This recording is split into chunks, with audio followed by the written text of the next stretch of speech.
गुरुदेव भगवान की जय।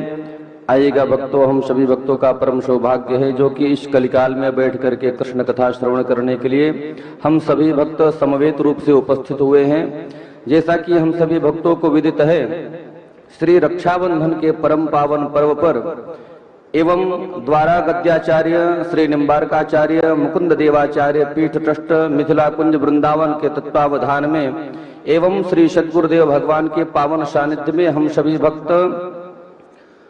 भक्त और भगवान नाम की महिमा को श्रवण करें। सर्वप्रथम जो भी भक्त श्रद्धा टीवी के माध्यम से कथा से जुड़ रहे हैं उन सभी भक्तों को जय श्री राधे, जय श्री कृष्ण।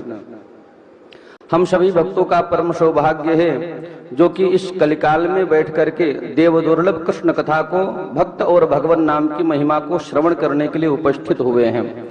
जैसा कि आप सभी भक्तों को विदित है, नित्य निरंतर आप सभी को अवगत कराया जाता है।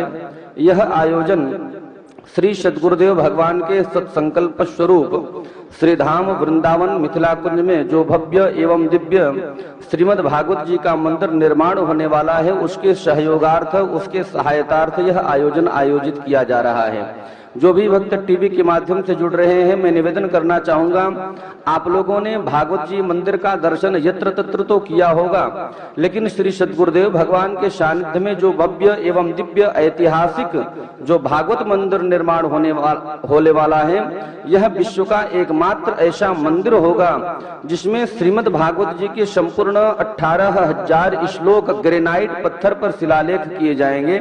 तो मैं आप सभी दानदाताओं से, आप सभी भक्तों से, आप सभी भगवत चिंतकों से निवेदन करूंगा, यदि आप लोग भी इस ऐतिहासिक क्षण के साक्षी बनना चाहते हैं, गवाह बनना चाहते हैं, परम पावन पुनीत मंदिर से जुड़ करके लाभ प्राप्त करना चाहते हैं, तो आप लोग जरूर मंदिर की सेवा से जुड़ सकते हैं। यदि आप लोग भागवत मंदिर में एक ईंट की सेवा करना चाहते हैं तो मात्र 1100 रुपए की संपूर्ण राशि देकर के पुण्य लाभ प्राप्त कर सकते हैं।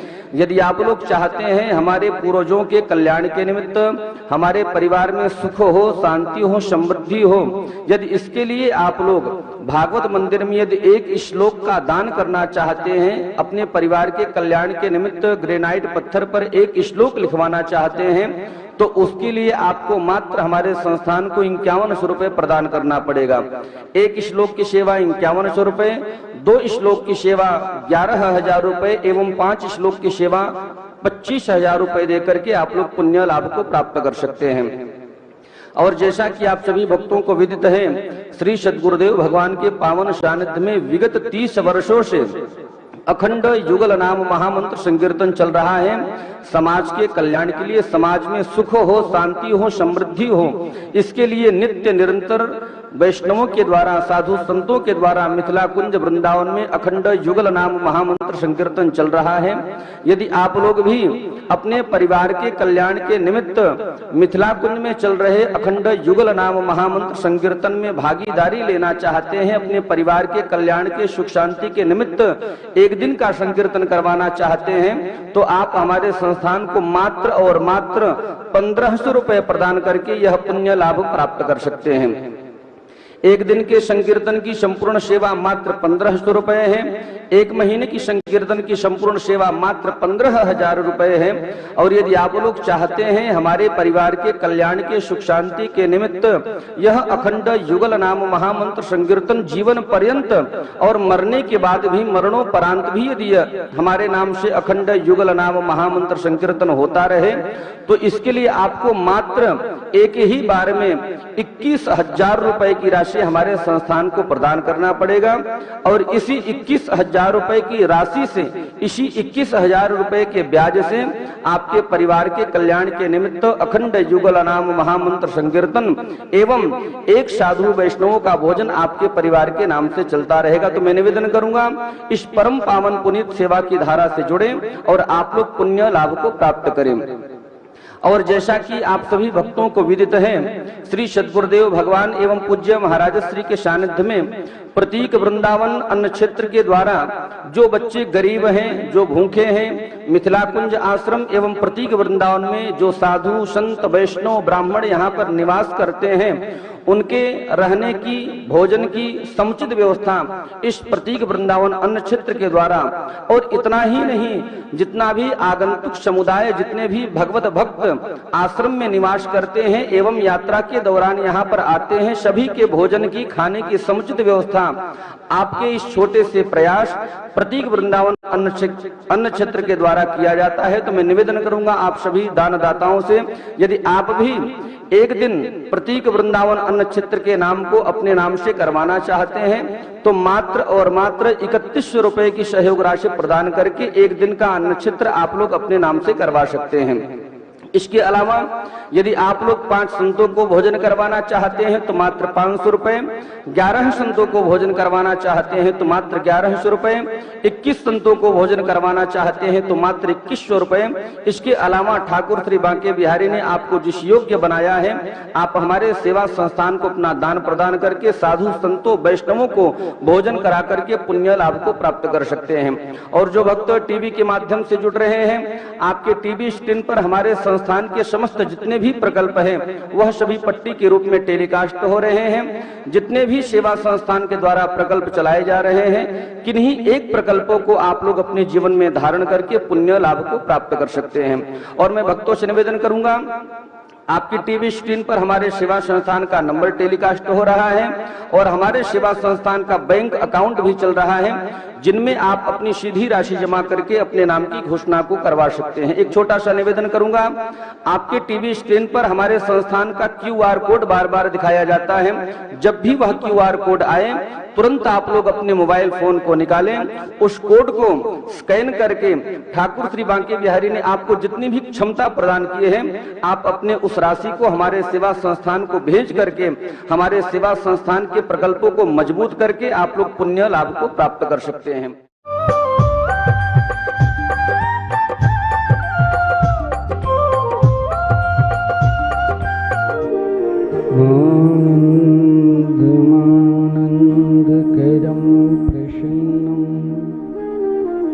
ज्ञान स्वरूपम निज भावयुक्तम योगीन्द्रमीड्यम भवरोगवेद्यम श्रीमद्गुरुं नित्यमहं स्मरामि। राधां कृष्ण स्वरूपां वे कृष्णं राधा स्वरूपिणं कलात्मानं निकुञ्जस्थं गुरुरूपं सदा भजे।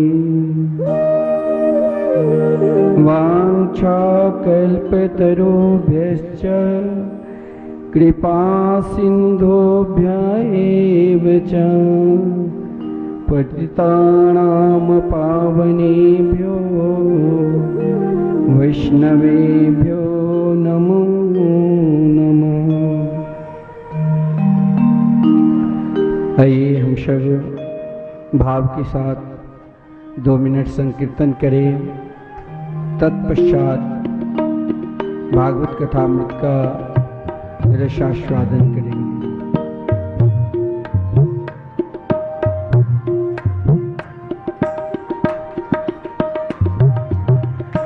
राधे कृष्ण कृष्ण कृष्ण राधे राधे, राधे श्याम राधे श्याम, श्याम श्याम राधे राधे। राधे कृष्ण कृष्ण कृष्ण राधे राधे, राधे श्याम श्याम श्याम राधे राधे। राधे कृष्ण कृष्ण कृष्ण कृष्ण राधे राधे राधे, राधे श्याम राधे श्यामा, श्याम श्याम राधे राधे, राधे कृष्ण कृष्ण कृष्ण राधे राधे, राधे श्याम श्यामा, श्याम श्याम राधे राधे। भाव के साथ ताली सेवा करते हुए सब मन ही मन कीर्तन करेंगे। नाम भगवान की जय हो, जय हो।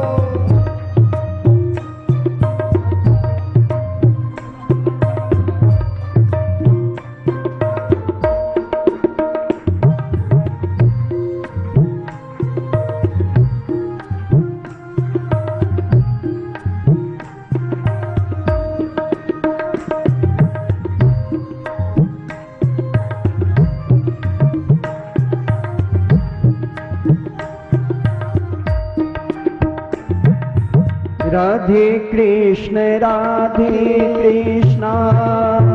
कृष्ण कृष्ण राधे राधे, राधे श्याम श्यामा, श्याम श्याम राधे राधे, राधे कृष्ण कृष्ण कृष्ण राधे राधे, राधे श्याम श्यामा, श्याम श्याम राधे राधे, राधे कृष्ण कृष्ण कृष्ण राधे राधे, राधे श्याम श्यामा, श्याम श्याम राधे राधे, राधे कृष्ण कृष्ण कृष्ण राधे राधे, राधे श्याम श्यामा, श्याम श्याम राधे राधे, राधे कृष्ण कृष्ण कृष्ण राधे राधे, राधे श्याम श्यामा, श्याम श्याम राधे राधे, राधे कृष्ण कृष्ण कृष्ण राधे राधे, राधे श्याम श्यामा, श्याम श्याम राधे राधे।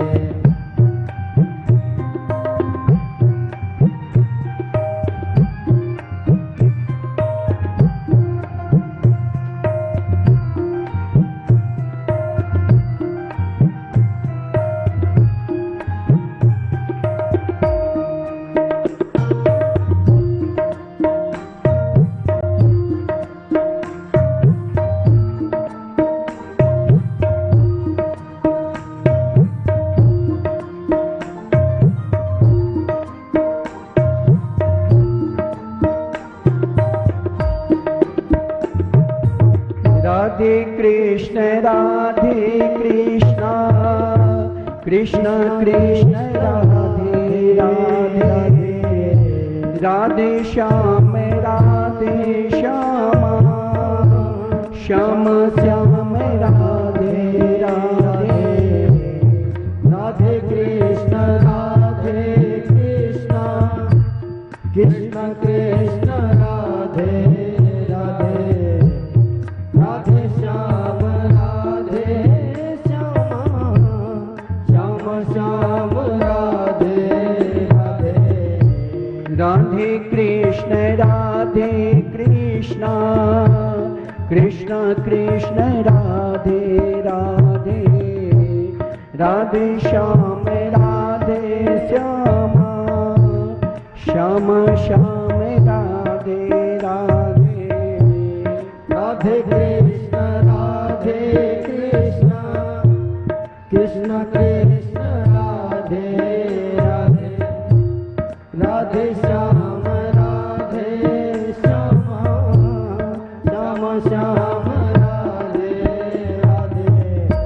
राधे कृष्ण कृष्ण कृष्ण राधे राधे, राधे श्याम श्याम श्याम राधे राधे, राधे कृष्ण कृष्ण कृष्ण राधे राधे, राधे श्याम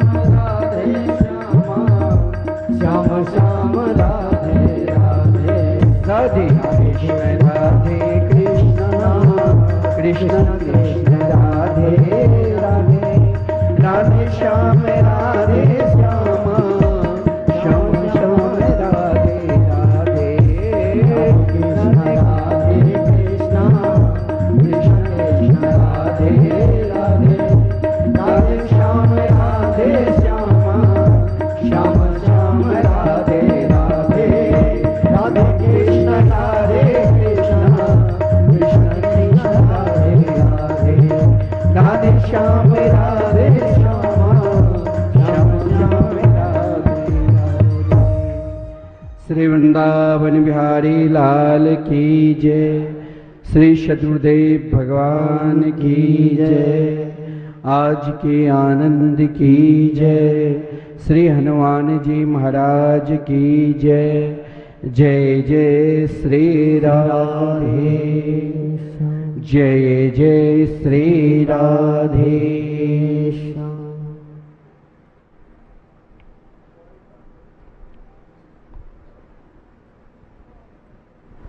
आनंद कंद स्वरूप ब्रज पुरंदर नंदन वैदिक प्रतिपाद्य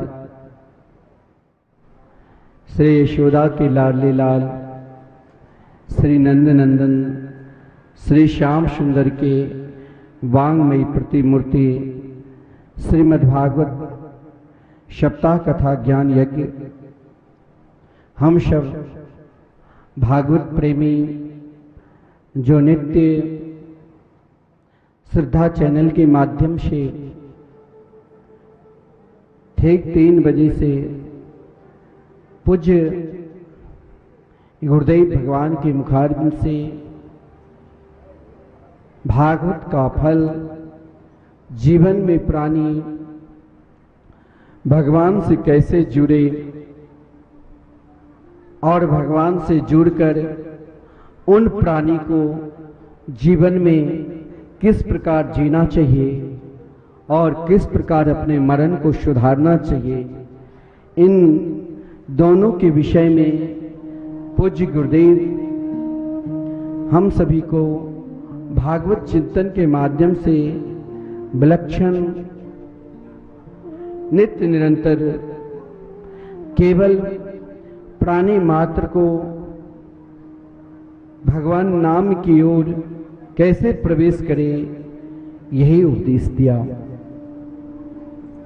हम सब भी एक नियम होता है कि भागवत अनुष्ठान परक देखा जाए तो हम 7 दिन का भी श्रवण कर सकते हैं, जो एक परंपरा रही है। लेकिन भागवत की परंपरा कोई 7 दिन की नहीं है। 7 दिन की कथा में तो सही में देखा जाए तो एक अध्याय का भी व्याख्या ढंग से नहीं होता। भागवत की परंपरा 9 दिवसीय भी है, भागवत की परंपरा 1 माह की भी सुनी जाती है, और भागवत की परंपरा 2 माह की भी है, फिर भागवत की परंपरा 6 माह की भी है। और स्वयं भगवान शंकर जी माता पार्वती को तो 1 वर्ष तक भागवत कथा अनुष्ठान पूर्वक सुनवाए। तो ये प्रवचन का लाभ, भागवत का लाभ निरंतर पूज्य गुरुदेव से आप प्राप्त करोगे। इन दास से भी सप्ताह का अनुष्ठान जो भक्त संकल्प लेकर कथा अमृत का रसास्वादन कर रहे हैं, उन सप्ताह कथा की आज का विश्राम दिवस है। तो आइए हम सब अपने मन को गोविंद के चरणारविंद में समर्पित करते हुए अपने हृदय में प्रियप्रतम को वास कराते हुए भागवत में प्रवेश करते हैं। कल की कथा के प्रसंग में हम सब जीवन में अगर रुक्मिणी जी जैसे प्रतिज्ञा की बाल्यावस्था में ही, एक जगह मैंने पढ़ा कि रुक्मिणी जी जिस समय कंस ने सभी को आमंत्रण दिया था कि भाई आप सब मेरे शत्रु वृंदावन से मथुरा आ रहे श्री कृष्ण और श्री बलराम जी, हम उन दोनों को उद्धार करेंगे, आप सब आना।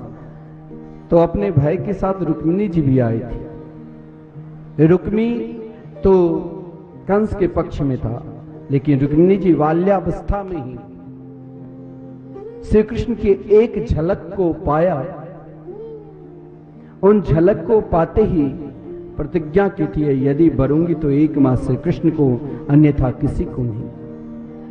लेकिन जीवन में हम सभी को भी यही संकल्प लेकर आगे बढ़ना चाहिए। जैसे रुक्मिणी जी ने अपने जीवन में एक संकल्प लिया, उन संकल्प के पूर्ण के लिए केवल जीवन में हमें भी भगवान को यदि प्राप्त करना है तो जीवन का एक ही संकल्प चाहिए, परमात्मा से मिलना।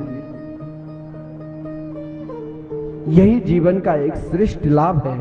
तो इसके लिए अगर हमें भगवान से मिलना है तो हमें, जैसे रुक्मिणी जी ने उन पत्र में लिखा था, श्रुत्वा ज्ञान भुवन सुंदर शृण बताम ते, हे मेरे गोविंद, हे मेरे गोपाल, आपके विषय में सुनकर ऐसा कौन संसार की स्त्रियां होगी जो आपको नहीं वरण करेंगे। जीवन में हमें भी ऐसा नहीं है जो हमने भगवान की कथा श्रवण कर ली तो अब हमें सुनने की जरूरत नहीं।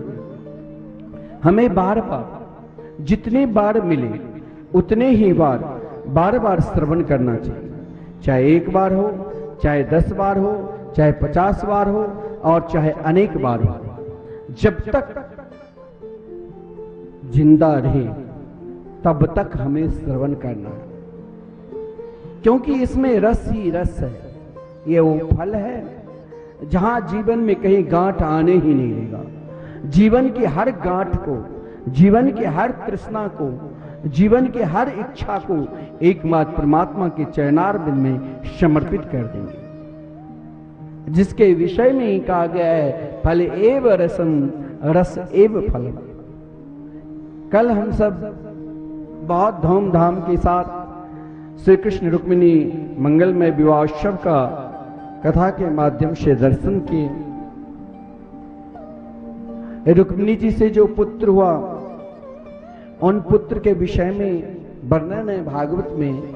स्वयं जो कामदेव स्वयं ब्रह्मांड को जलाने के लिए तरस रहा था, उसे एक पल में भोलेनाथ ने जलाकर राख कर दिया। तो रति ने प्रार्थना की तो भोलेनाथ इतने दयालु, इतने कृपालु, बोले दुनिया की काम तो जलता है, लेकिन श्री कृष्ण के चरणारविंद में जो काम समर्पित हो जाएंगे वो कभी जलेगा ही, वो प्रकाशित रहेगा। और वही काम प्रद्युम्न के रूप में आते हैं। आदरणीय श्रीमान सुखदेव जी वर्णन कर रहे हैं, कामस्तु वासुदेवांशो दग्ध प्राग रुद्रमन्युना देहोपपत्ति भूयस्त मेव प्रत्यपद्यत। संसार में हर व्यक्ति 2 प्रकार के काम से लड़ता है। एक ऐसा व्यक्ति है जो जीवन को चाहता है कि प्रकाशित रहे, जीवन में प्रकाश रहे। क्या तुलसीदास जी महाराज कभी वो प्रकाश बुझा सकता है? क्या वेदव्यास जी महाराज की प्रकाश बुझा सकता है? क्या सूर्यदास जी महाराज की प्रकाश बुझा सकता है? क्या महाराज मीरा की प्रकाश बुझा सकता है? जिसने अपने जीवन में एक ही काम को पकड़ा, जिन काम भगवान के चरणारविंद में समर्पित कर दिया, और उसके लिए फिर वही मेरे तो गिरधर गोपाल दूसरों न कोई। तो श्री कृष्ण के पुत्र जो बना काम, जिसका नाम प्रद्युम्न है, प्रद्युम्न के विषय में कहा गया है प्रकृष्ट है द्युम्न जैसा प्रद्युम्न, यानी जिनके नाम मात्र से दुनिया प्रकाशित हो जाए वही काम प्रद्युम्न। ऐसा नहीं है जिसके जीवन में काम नहीं है उसके जीवन तो निरस है, वो तो किसी काम के है ही नहीं।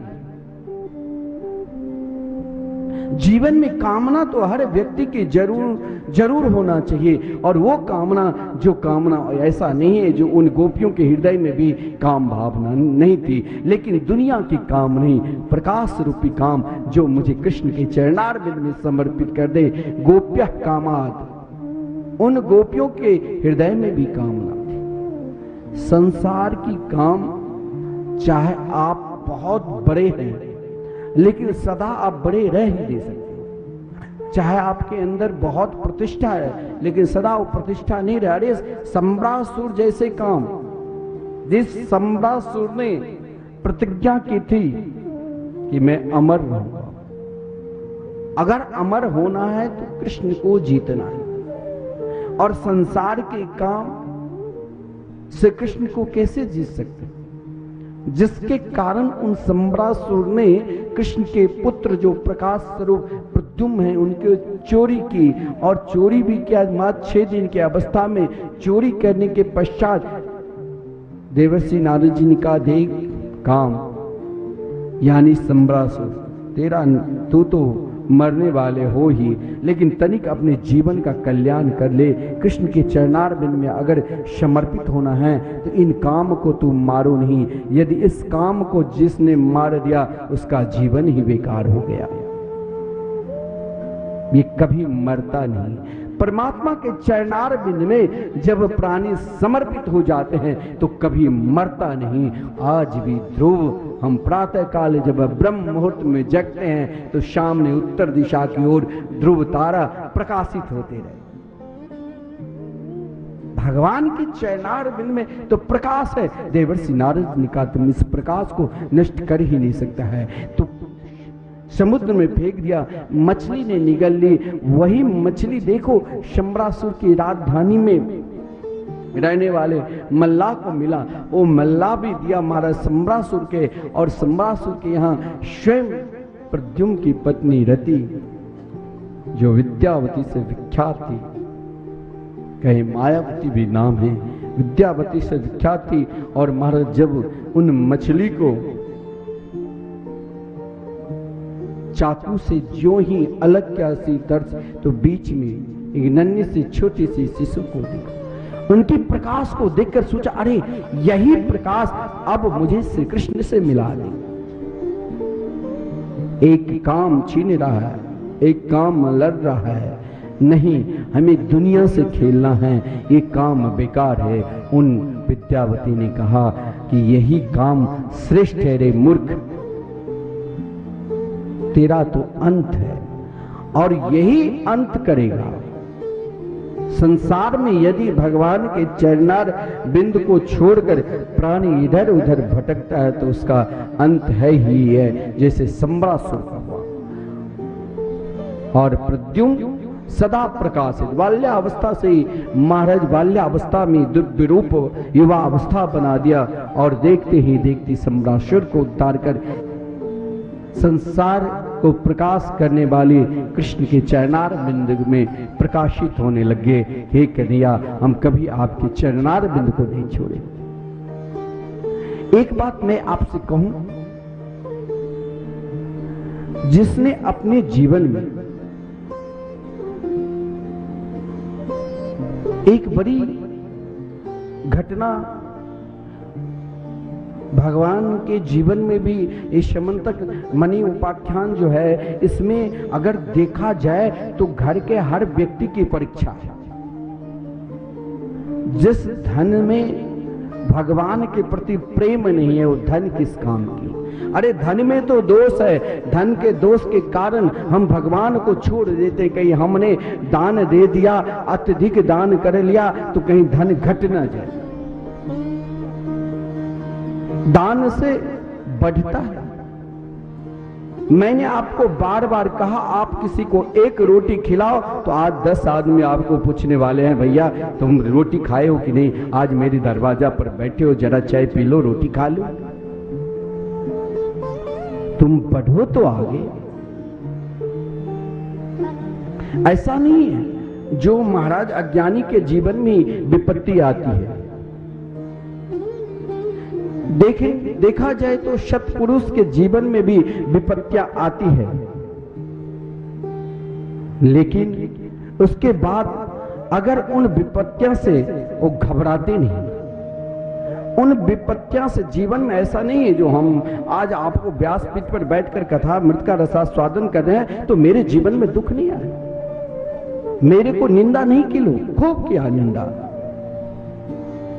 लेकिन अगर वहीं स्तर तक आप रुक जाओगे तो फिर आप आगे बढ़ोगे ही नहीं, उससे वहां उलझो नहीं।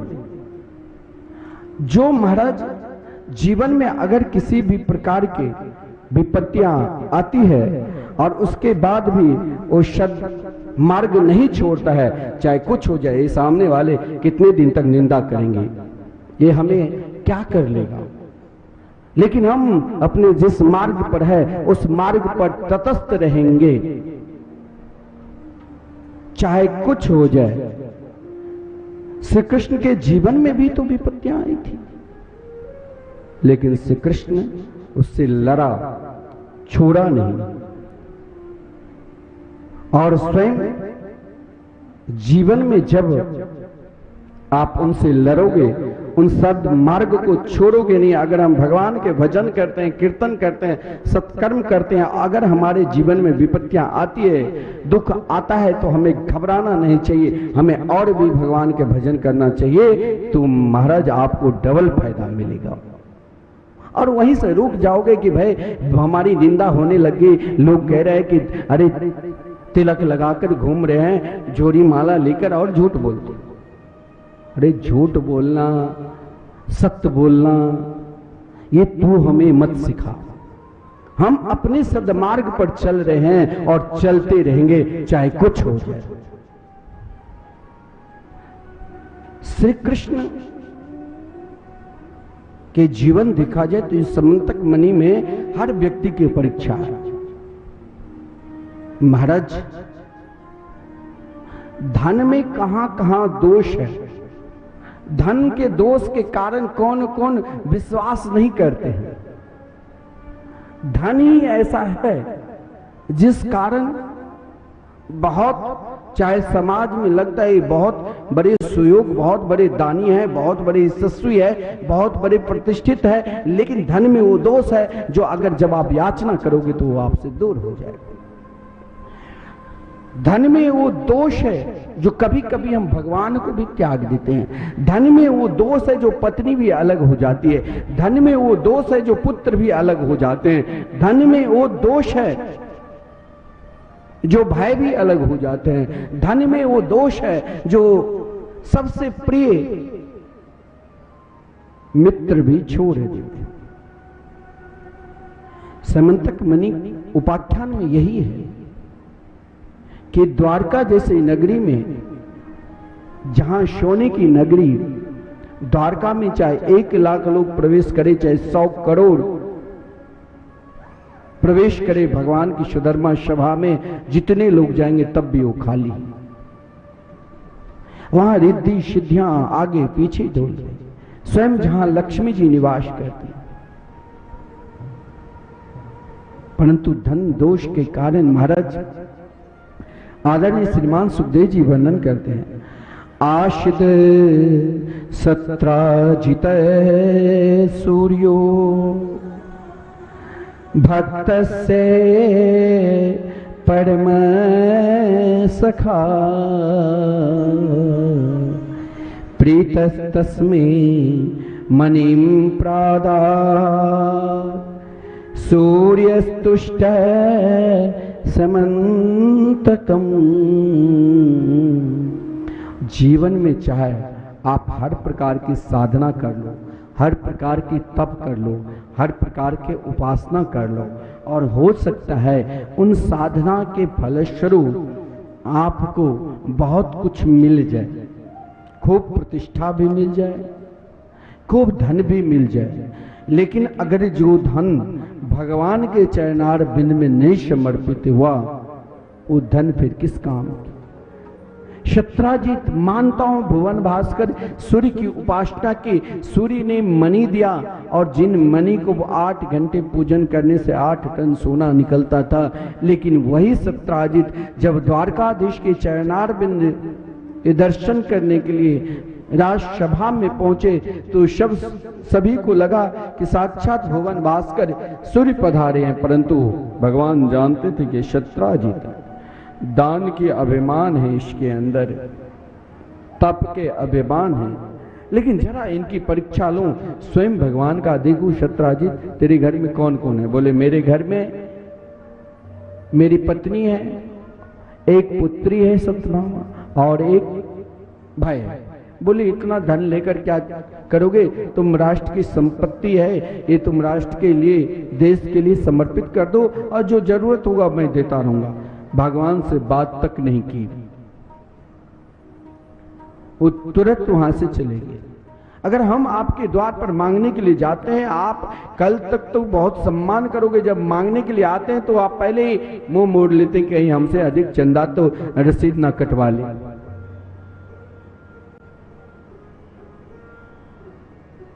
अभी तक हमारा स्तर वहां तक नहीं पहुंचा है। शत्राजीत को जब नहीं पहुंचा, स्वयं भुवन भास्कर सूर्य को प्राप्त करने के बाद भी शत्राजीत को आज स्वयं भगवान मांग रहे हैं, हाथ फैलाकर शत्राजीत ने नहीं दिया। धन का पहला दोष। भगवान ने कहा ये धन नहीं रहेगा।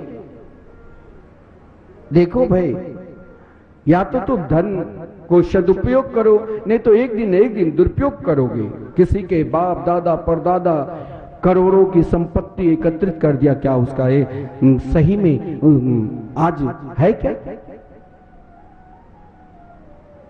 जिसने सदुपयोग किया भगवान के लिए, वही तो सुरक्षित रहता है। शत्राजीत का भय प्रसेन गया शिकार खेलने के लिए। रात्रि में देखिए धन कैसे चलता रहता है। मणि को लेकर गया, मणि ने एक सिंह मार दिया, सिंह को भी वो मणि नहीं रहा, उसे भी एक भालू जामवंत ने मार दिया। और महाराज संग्राम में आनंद से रह रहा था, भजन करते थे, बेटी से कहा खेलो। भगवान की निंदा होने लगी। देखिए अब मैं आपसे कह रहा हूं, कभी भी निंदा से घबराओ नहीं, निंदा की सामना करो, वहां निरुत्तर हो जाओ।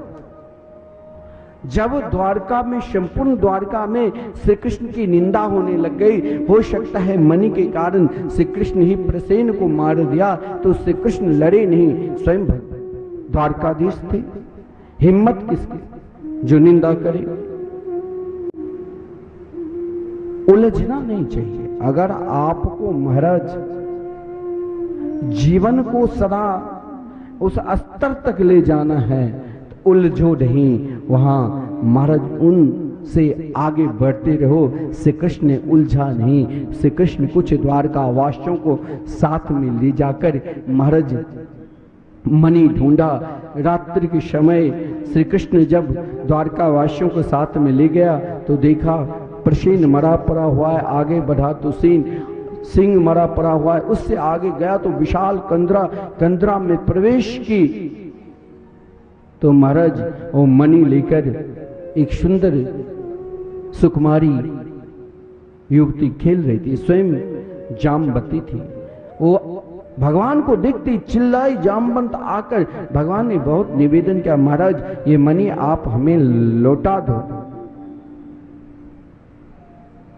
परंतु जामवंत युद्ध करने लग गया, भयंकर युद्ध चला। भगवान ने उसे बहुत समझाया कि भाई मान जाओ, कभी कभी धन में वो दोष है जो इष्ट को भी हम नहीं पहचानते हैं। जो मेरे जीवन को बदल सकता है उसे भी पहचानते नहीं। तो इष्ट इतने दयालु कृपालु, वो एक थप्पड़ लगा देते हैं। जामवंत को भी एक थप्पड़ जो ही लगा, ज्ञानवारी महाराज मेरे को मारने वाले आज तक तो केवल मेरे परमात्मा के सिवा कोई है ही। जामवंत ने भगवान की सुंदर स्तुति का कहा, प्रभु आप है तो है कौन? मेरी निष्ठा मेरे प्रेम तो कहीं और है, क्या आप मेरे प्रभु श्री राम ही तो नहीं है? प्रभु श्री राम ने सोचा अब याद क्या? जामवंत को याद आ गई, अरे रामावतार में जब श्री राम को विजय श्री मिली लंका में तो सब से कहा कुछ मांगो। मैंने तो कहा प्रभु मेरी को इच्छा है कि आप हमसे युद्ध करो। भगवान ने कहा समय आने दो, लगता है आज वही समय आया। लेकिन यहां तो श्री कृष्ण दुविधा में पड़ गया। अंत में व्यक्ति दुविधा में कब पड़ता है? जब स्वयं को सोचता है कि हम महापुरुष की शरण में ना जाए, किसकी पूजा करे किसकी ना करे, कहां जाए कहां ना जाए, कौन सी साधना करे कौन सी साधना ना करे, किसकी उपासना करे जो हमारे जीवन में सुख मिले सुविधा मिले। तो वहीं पर सद्गुरु आकर कहते हैं, अरे तो क्यों भटक रहे हो ना समझ? तुम मेरे प्रभु के चरणार बिंद को पकड़ लो, और चरणार बिंद को पकड़ लिया तो फिर सब कुछ अपने आप मिल जाएगा। यथा तरोल मूल निषेचनेन तृप्यन्ति तत् स्कंद मुजोप शाखा। तो मेरे प्रभु को पकड़ लो। महाराज जामवंत ने कहा मेरे गुरुदेव तो उनके नाम ही हैं, उनके नाम का स्मरण करने लगे। बोले प्रभु अब तो तू अपना रूप दिखा दो, क्योंकि मैं अपनी निष्ठा को कैसे बदलूं, मैं अपने स्वभाव को कैसे बदलूं, मैं अपने समर्पित भाव को कैसे बदलूं। जीवन में एक समर्पित भाव भी, एक निष्ठा भी सर्वोपरि है। यदि हमारी निष्ठा गोविंद के चरणार विद में समर्पित है तो एक दिन मेरी कन्हैया तो अवश्य दर्शन देंगे। तुलसीदास जी महाराज एक बार वृंदावन आए। तो वृंदावन में आप जाओगे ना तो वहां गली गली मोहल्ला मोहल्ला हर जगह राधे राधे लिखा रहता। राधे नाम क्यों लिखा रहता? क्योंकि यहाँ की अधिष्ठात्री महारानी बिना रास रासुश्री राधा रानी की कृपा से आप वृंदावन में कहीं भी महापुरुषों के नहीं दर्शन कर पाओगे, ना कहीं जा पाओगे। यहाँ चाहे आप चाहोगे कि मैं कैसे जिंदा रहूं तो यहाँ एक ही सहारे हैं, श्री राधा नाम। तो तुलसीदास जी ने कहा कि भैया हमें किसी संत का दर्शन करना है। तो जहाँ पर उद्धव जी को महाराज ज्ञान गुदरी हो गई वहीं पर श्री परशुराम देवाचार्य जी रहते थे। उस समय आरती हो रही थी भगवान के, प्रार्थना आरती के बाद जैसे हम लोग स्तुति करते हैं, स्तुति चल रही थी। स्तुति के टाइम में ही पहुंच गए, बोले स्तुति हो जाएगी उसके बाद ही हम फिर दोनों संत मिलेंगे। उसी समय श्री परशुराम देवाचार्य जी ने देखा कि निष्ठा की भी परीक्षा होनी चाहिए। ऐसा नहीं जो जहां गया वहीं हम उसी में ढो गए। किसी ने कहा कि भाई मैं तुम्हें ये अभी महल बना दूंगा। अरे रहने दो, भगवान को हमारी दशा कैसे है। जो एक व्यक्ति को गया किसी के पास, बोले मुझे धन चाहिए। तो कहा धन चाहिए तो लो गणेश जी की मूर्ति दिया, कहीं बने ठाकुर जी की मूर्ति दिया, कन्हैया जी की मूर्ति दी। उसने कहा रोज तुम पूजन करना खूब धन मिलेगा। वो वर्षों 12 वर्ष तक पूजा करते रहा, आरती पूजन भोग लगाता, सब कुछ मिला ही नहीं। अब उसने दूसरे के पास चला गया, दूसरे से कहा कि देखो किसी ने हमें कहा कि बहका दिया, हमने वर्षों से पूजा करते चले आ रहे हैं अभी तक तो हमें। बोले इस देवता को छोड़कर लिए तो लो मेरे देवता के पूजन करो। अब महाराज वो भगत जी क्या क्या तो जब आरती करने लगे, अगरबत्ती दिखा रहे थे, तो उस समय कहा कहीं इनके नाक से सुगंध ना चले जाए नाक में, तो पुराने वाले ठाकुर नाक में रुई लगा दिया कि भाई तूने अभी तक हमें तो कुछ नहीं दिया, अब तेरे क्या पूजा करूं, अब तो दूसरे इष्ट हो गए गणेश जी, उनकी पूजन करता हूं।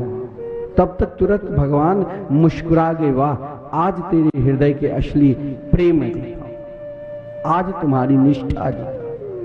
बोले अरे आज तो मैंने तुम्हारी पूजा की ही नहीं, आज तो मैं तेरे नाक में रुई ठूस दिया ताकि तू यहाँ के सुगंध भी ना ले पाए। बोले यही तो तेरा प्रेम है, मुझे देखना था कि मेरे प्रति क्या प्रेम है, क्या समर्पित। जीवन में जब तक समर्पित नहीं भाव जगेगा तब तक तो हम ऐसे ही भटकते ही रहेंगे, भटकते भटकते थक जाएंगे।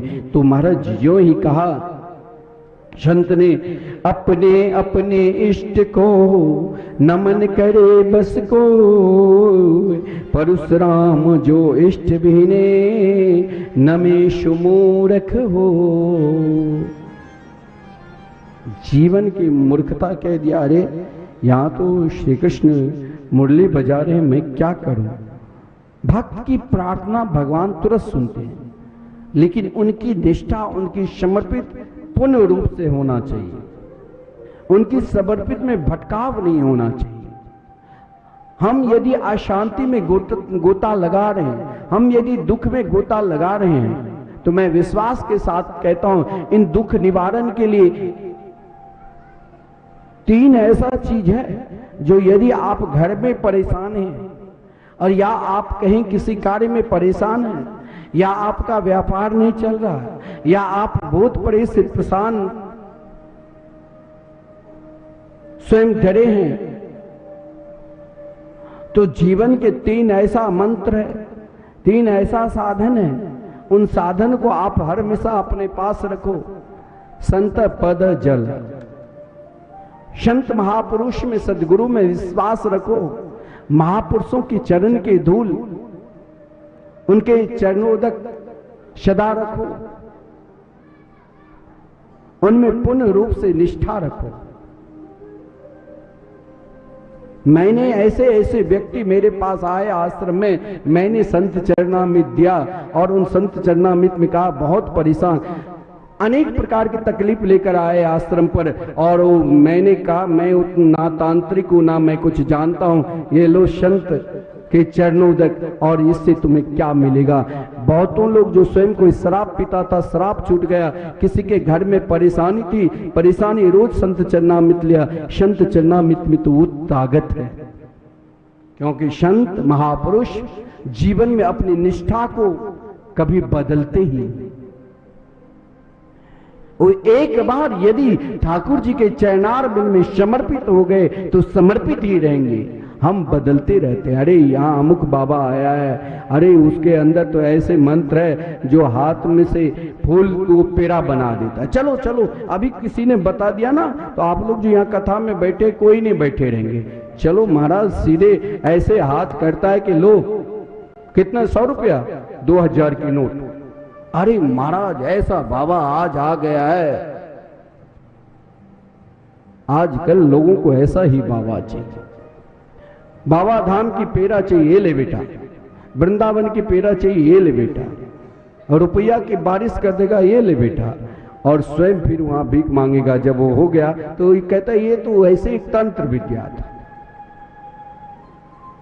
मैंने देखा ऐसे ऐसे लोगों को, लेकिन हम अंधविश्वासी, हमें अभी तक उतना प्रेम नहीं है ठाकुर जी के प्रति, हमारे अंदर उतनी निष्ठा नहीं है, हम स्वयं पागल की तरह भटकते रहते हैं, जबकि स्वयं भागवत हमें भागवत की महिमा में ही महात्मा ही कह दिया है, इस कलयुग में अगर एक ही साधन है जिसे कन्हैया मिल सकते हैं, यत् फलम नास्ति तपसा न योगेन समाधिना तत्फलम लभते सम्यक कलो केशव कीर्तना।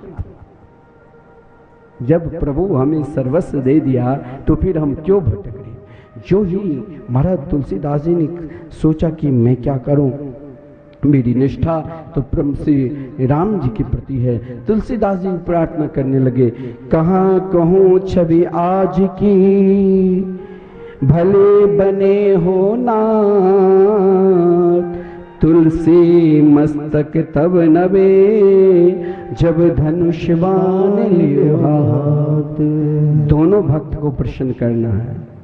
भगवान तो सबके प्रसन्न करते हैं ना, भगवान के लिए तो सब बराबर है, भगवान तो सबके है, हर व्यक्ति के लिए भगवान है। ऐसा नहीं है भगवान मेरा ही है। भगवान से अगर प्रेम करोगे कन्हैया से तो सबके।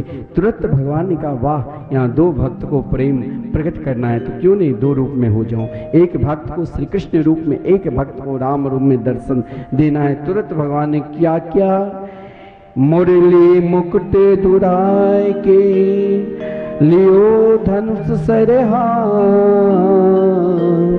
तुलसी लखी रुचिदास के, कृष्ण भय रघुनाथ। जीवन की निष्ठा, जीवन की समर्पित, जब जामवंत ने स्तुति की, भगवान ने अपने रूप में श्री कृष्ण से राम रूप में दर्शन दिया। जामवंत ने कहा प्रभु अब मुझे भजन करने दो, ये मणि लो और मणि के साथ ये जो मेरी पुत्री है इसे भी आप स्वीकार कर लो।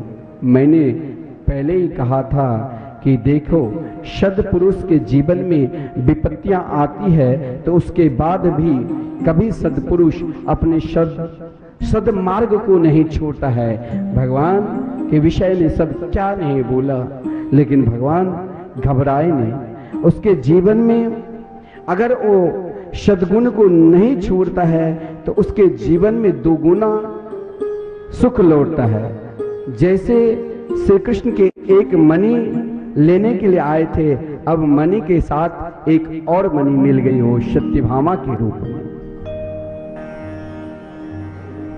अपने जीवन को कहीं उलझाओ नहीं, केवल कृष्ण के स्मरण करते रहो। भगवान जाम्बती को भी स्वीकार किए, सत्यभामा को भी स्वीकार किए और महाराज कालिंदी को भी स्वीकार किए। भगवान की लीला दिव्याति दिव्य है। जो स्वयं कालिंदी जहां हस्तिनापुर में श्री कृष्ण अर्जुन के साथ, देखिए भगवान के दिव्याति दिव्य लीला में जैसे अष्टपटरानी है तो इसके विषय में भी मैं आपको बताऊंगा। लेकिन जैसे ये सब एक लीला है, जैसे वृंदावन भगवान के रस का पीठ है।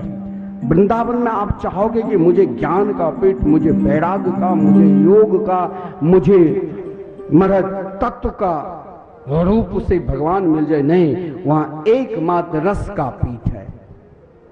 वृंदावन में आपको रस मिलेगा, प्रेम का रस। वहां गली गली में कृष्ण प्रेम रस का समुद्र है।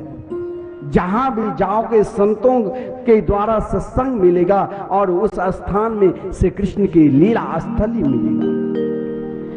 और मथुरा भगवान के तत्व का पीठ है। मथुरा जो है वहां तत्व का ज्ञान, जो नंद बाबा शिका बाबा अब जाओ, अब मुझे बहुत कुछ लीला कर। और भगवान के हस्तिनापुर जो है एक कर्म का पीठ है, जहां कर्म करना चाहिए। जैसे वहां पर अर्जुन को गीता के उपदेश देकर भगवान का अपना कर्म करो, यदि ये अधर्मी है तो चाहे आपकी कोई है, इसे मारना कोई पाप नहीं। और द्वारका भगवान के योग पीठ है। द्वारका में भगवान जो लीला की, ये भगवान के योग पीठ है। भगवान ने कालिंदी को भी स्वीकार किया। भगवान ने चाहे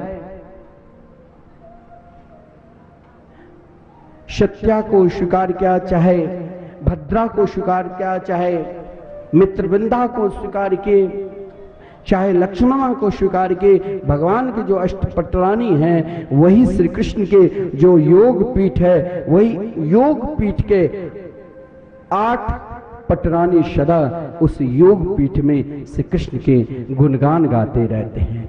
हमें भी उनके गीत गाना चाहिए और पुकारना चाहिए। क्या दरबारे मेरा रानी के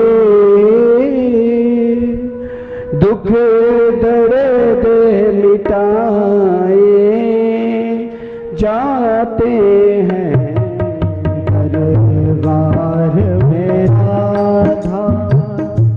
रानी के दुख दर्द मिटाए जाते हैं दरबार में राधा रानी के दुख दर्द मिटाए जाते हैं दरबार में राधा रानी के दुख दर्द मिटाए जाते हैं दुनिया के सताए लोग यहाँ सीने से लगाए जाते हैं दुनिया के सताए लोग यहाँ सीने से लगाए जाते हैं दरबार में राधा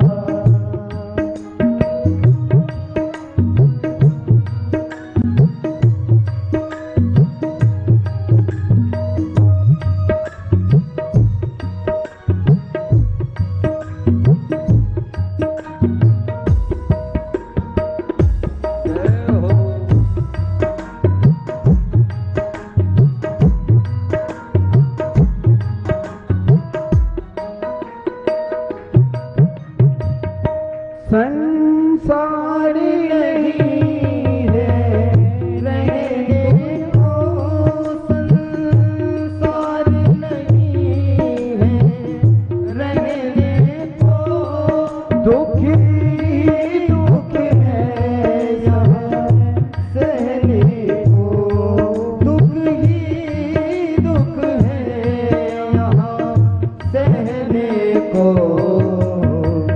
भरे भरे प्याले अमृत के भर भर के प्याले अमृत के यहाँ रोज पिलाए जाते हैं दरबार में राधा रानी के दुख दर्द मिटाए जाते हैं दरबार में राधा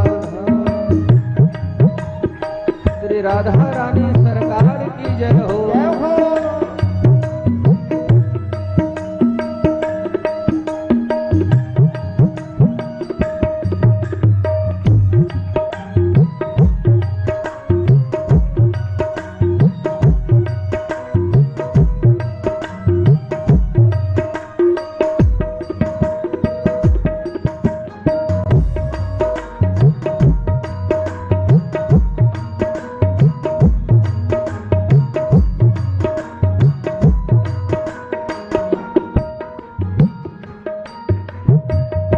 पल पल मास रास वही पल पल में आस निरास वही छिन छिन घटती पल पल बढ़ती छिन छिन घटती पल पल बढ़ती दुनिया की सताए लोग यहाँ दुनिया जिनको ठुकरा देती वो महल बुलाए जाते हैं दरबार में राधा रानी के दुख दर्द मिटाए जाते हैं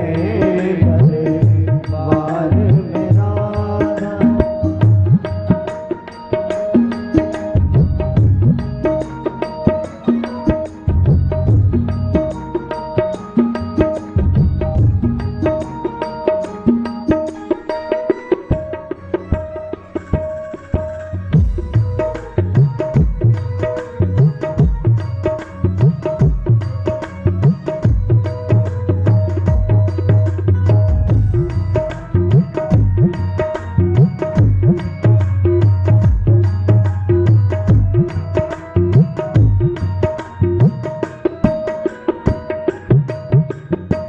जो राधा राधा कहते हैं, जो राधा राधा कहते हैं, वो पिया शरण में रहते हैं, वो पिया शरण में रहते हैं। करती है कृपा भानु लले, करती है कृपा भानु लले, गोदे उठाए जाते हैं दरबार में रानी के दुख दर्द मिटाए जाते हैं दुनिया के सताए लोग यहाँ सीने से लगाए जाते हैं दरबार में रानी के दुख दर्द मिटाए जाते हैं दरबार में दरबार में बोले वृंदावन बिहारी लाल की जय। केवल जीवन में आश्रय होना चाहिए। भगवान के आश्रय उन 16,100 रानियों ने ली तो भगवान ने स्वीकार किया। जो भी प्राणी एकमात्र भगवान के चरणार बिंद का आश्रय ले लिया तो भगवान उनकी सब इच्छा को पूर्ण करते हैं। धर्मराज युधिष्ठिर के मन में इच्छा क्या हुई कि राजसूय यज्ञ करूं। जीवन में सबसे श्रेष्ठ राजसूय यज्ञ है। राजसूय यज्ञ का संकल्प लिया, जीवन में का संकल्प। पूज्य गुरुदेव आज तक जो भी कार्य के संकल्प लिए मन में विचार, उनका मन में यदि इच्छा होगी तो कार्य होगा, चाहे दुनिया के कोई भी ताकत आ जाए बाधा डाले, लेकिन वो कार्य करके ही छोड़ेंगे। संत का संकल्प और भगवान का संकल्प दोनों बराबर होता है। संत ने जो संकल्प किया, भगवान उन संकल्प को तार जोड़ देते हैं। अब क्या कार्य करना है? आपने देखा पूज्य गुरुदेव ने मन में इच्छा की 1 अरब राम का आहुति करना है। पहले सभी से नाम जाप करवाया। इतने करोड़ अमुक व्यक्ति ने क्या, 2 करोड़ 5 करोड़, और उसकी एक सबको सुलभ की संसार रूपी नौका को पार करना है तो नाम नौका पहले तैयार करो। और फिर जब नाम नौका शब्द तैयार किया तो तब तक कई स्थान पर यज्ञ चलता रहा और उनकी गिनती चलती रही। और पूर्णहाटी यहां पर क्या जोरदार यज्ञ हुआ था। जिस यज्ञ की सफलता मुझे नहीं लगता है बिहार प्रांत में इस प्रकार जहां भी यज्ञ होता है, इसके बाद ही कुछ दिन के बाद यज्ञ हुआ और मैंने सुना कि आपस में वहां बहुत विवाद होने लगे। लेकिन 15 दिन तक यहाँ यज्ञ चले, 24 घंटा कुछ न कुछ, 24 घंटे कार्यक्रम में कुछ न कुछ चलता ही रहता, शांतिपूर्वक। जहां भगवान के नाम है और जो भगवान से जुड़े हैं, जिनका संकल्प भगवान से जुड़े हैं, या मैं हूं या कोई भी है, वो कहेंगे कि हम नहीं रहेंगे तो ये कार्य नहीं होगा। ये मूर्खता है। जीवन का संकल्प, संत का संकल्प जोड़ना, भक्त का संकल्प जोड़ना, उन संकल्प को पूर्ति भगवान करते हैं। अरे श्रीधाम वृंदावन में नित्य 24 घंटे हर निशम संकीर्तन करना कोई साधारण बात नहीं है। 29 साल 30 से लगातार चल रहे। भागवत मंदिर बनेगा ही, मुझे विश्वास है।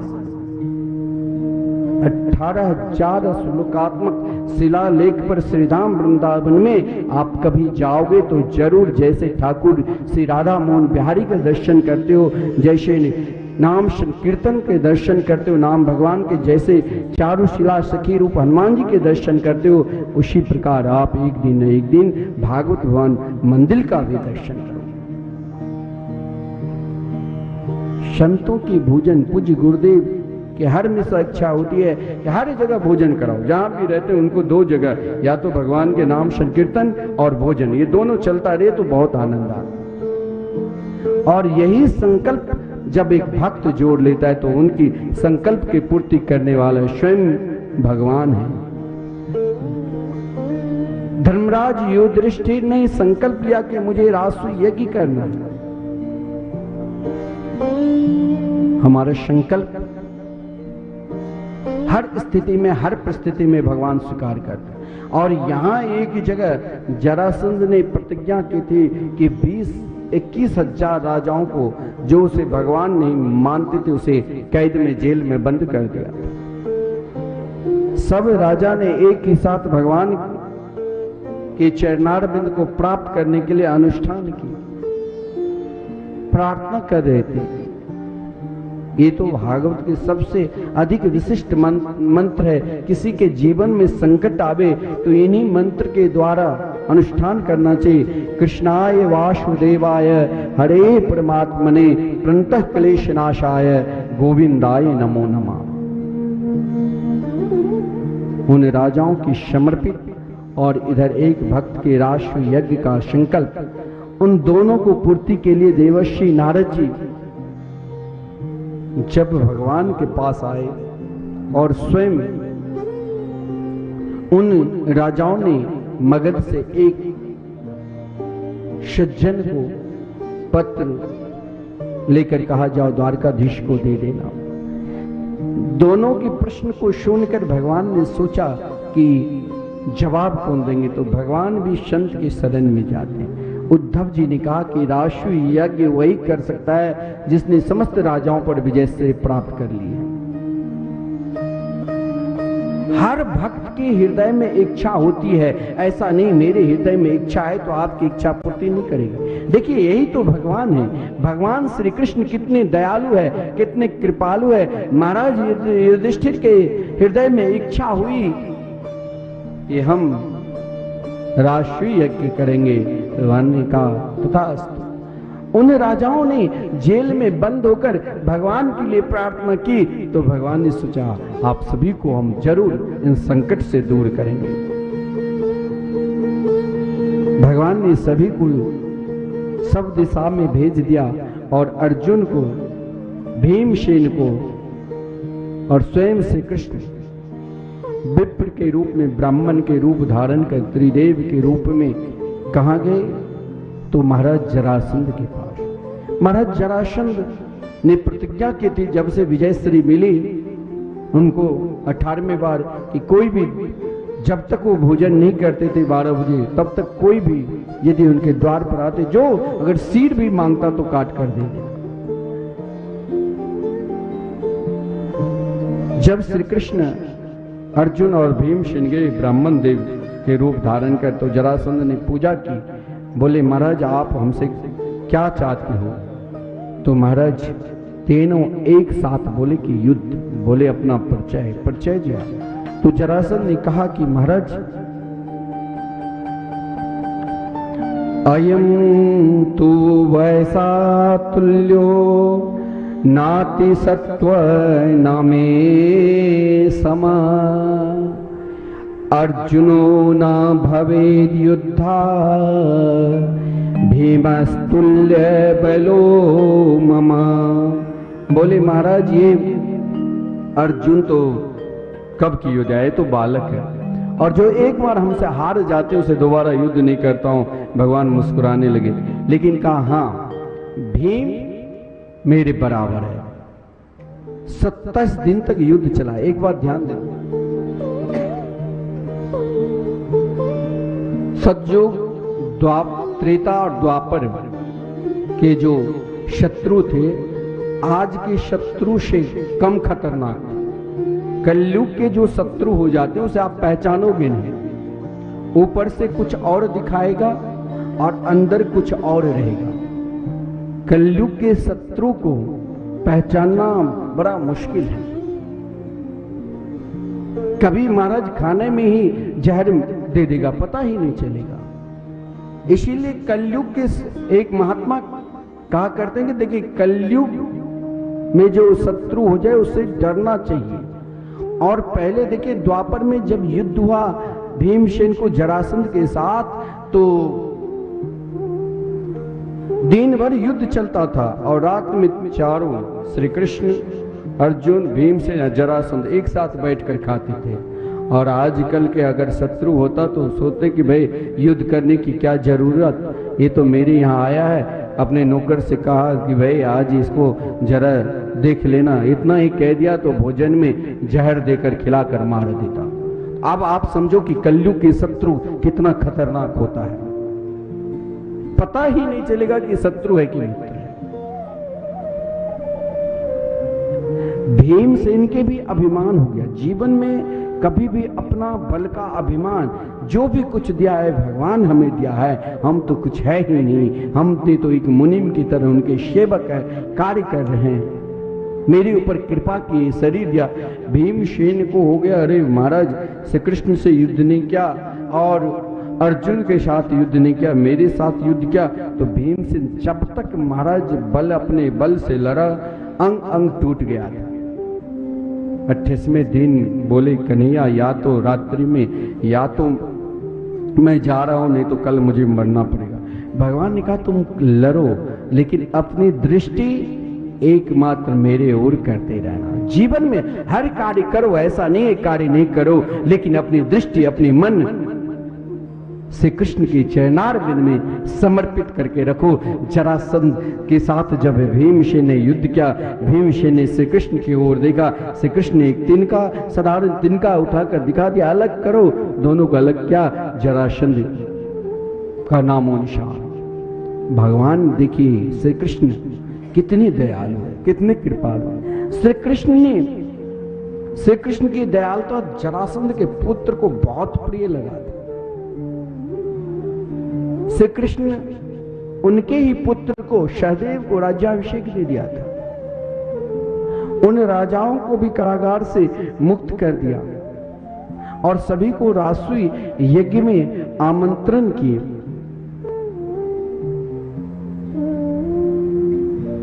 लेकिन जब प्रथम पूजा किसकी होनी चाहिए, तो धर्मराज युधिष्ठिर ने कहा मेरे प्राण वल्लभ तो मेरे गोविंद है। धर्मराज युधिष्ठिर, भीमसेन, अर्जुन, नकुल, सहदेव सब समर्थन किए। और भी जितने ऋषि मुनि थे बोले अग्र पूजा के अधिकारी एकमात्र श्री कृष्ण। लेकिन जिसके गुणगान शत्रु पक्ष से करे वो जरासंध के पुत्र सहदेव ही कहा था, नहीं अग्र पूजा के अधिकारी, बल्कि धर्मराज युधिष्ठिर के भाई सहदेव ने, जरासंध के पुत्र सहदेव ने कहा था कि अग्र पूजा के अधिकारी अगर कोई है तो एकमात्र श्री कृष्ण ही। सभी को प्रिय लगा, सभी ने कहा साधुवाद साधुवाद, बहुत बढ़िया कार्य किए आपने, समर्थन के सबसे एक साथ। लेकिन वहां शिशुपाल था, अभिमानी था। शिशुपाल क्रोध का स्वरूप ही है। शिशुपाल गाली देना प्रारंभ किया, अरे एक ग्वाला को आपने कैसे भगवान मान लिया, गोपियों के वस्त्र चुराने वाले, नहीं इनकी माता की पता, नहीं इनकी पिता की पता, इन ग्वाला को आपने भगवान मान लिया। अर्जुन को, भीमसेन को लगा कि अब शिशुपाल को समाप्त कर दूं, लेकिन भगवान देखिए कितने दयालु। जीवन में अगर हमें श्रेष्ठ बनना है तो सुनने की हर हमेशा कोशिश करो, चाहे वो गाली दे, चाहे वो स्तुति करे, लेकिन वहां उलझो नहीं। भगवान ने कहा अपनी स्वयं उलझ जाएगा, इनके अपराध बढ़ रहा है। 100 ऊपर ज्यों ही गाली हुआ, भगवान ने तुरंत अपने चक्र सुदर्शन के द्वारा शिशुपाल को शीरधर से अलग कर दिए। महाराज जो ही श्रीधर से अलग के भगवान ने आज द्रौपदी पर भी कृपा की कि भाई कृपा तो होनी चाहिए। भगवान ने चक्र सुदर्शन से तनिक अपनी उंगली में लगा लिया तो द्रौपदी स्वयं अपने वस्त्र को अलग करके भगवान के उंगली में लगा देते और शिशुपाल साहिज मुक्ति प्राप्त। देखिए कोई भी बड़ा कार्यक्रम होता है तो उसमें सभी को अलग अलग कार्य दिया जाता है। एक ही व्यक्ति अगर सब कार्य करेगा तो उस कार्य में सफलता नहीं मिलती है। तो राष्ट्रीय यज्ञ में भगवान ने सबको अलग अलग कार्य दिया था।